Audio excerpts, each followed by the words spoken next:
So I've been talking about my life in the 1990s, the way I see it.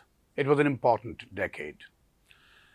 A lot was happening in the field of culture. In fact, the cultural landscape all around the world was rapidly changing. Grunge music had replaced metal. Bands like Nirvana, Pearl Jam, Soundgarden, Alice in Chains, they were making their presence felt. Nirvana is one of my all-time favorite bands. It smells like Teen Spirit, Love Buzz, Lithium, About a Girl, wonderful songs, great songs. In India, Bollywood was taken over by the Khans. Shah Rukh Khan had become a phenomenon. Amir and Salman Khan were there as well. To date, in 2025, Shah Rukh Khan is ruling the roost. But Amir and Salman's film careers are on the wane, and justifiably so. Polish filmmaker Krzysztof Kieslowski's films were being watched with a great deal of admiration and fondness. I love his trilogy, White, Blue, and Red. If you haven't seen them, go watch them. Great filmmaker, very poetic style of filmmaking.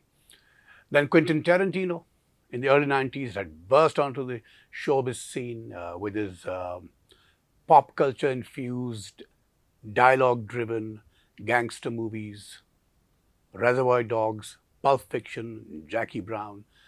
Jackie Brown is one of his underappreciated films. I think it's a very good movie. But at the same time, something very significant happened in the field of television. I'm talking about television and American television. A sitcom entitled Friends went on the air in 1994 and took the Western world by storm. It was a huge, instant success. Before I talk about Friends, in the 1980s, when I was a teenager or in my early 20s, I used to watch American sitcoms on Pakistan television, such as The Cosby Show, Perfect Strangers, Full House. They were all very funny, family-oriented shows.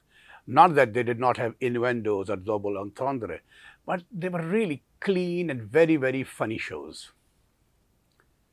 With Friends, something else happened. Family was out of the equation.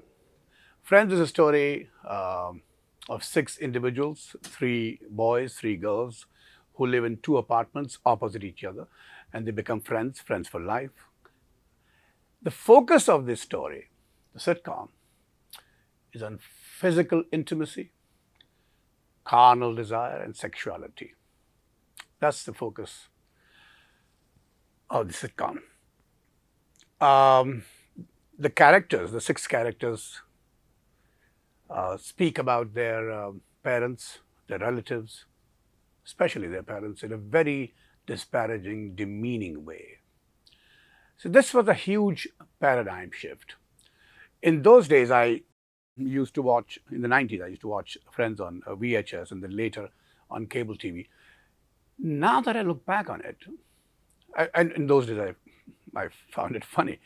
But now, when I look back on it, I don't find it funny. I think there was something deliberate happening there. It was something that could be called agenda-driven. This is my opinion. It's a subjective opinion. You can disagree with me. Most of the jokes in Friends are about physical intimacy. You take that out of the equation and the sitcom has nothing to offer. What is it about? In my opinion, it was something done deliberately. And therefore, it was a huge paradigm shift, cultural paradigm shift. I think family is the most important and most powerful support system that we have or can have. I'll be there for you only if you have family.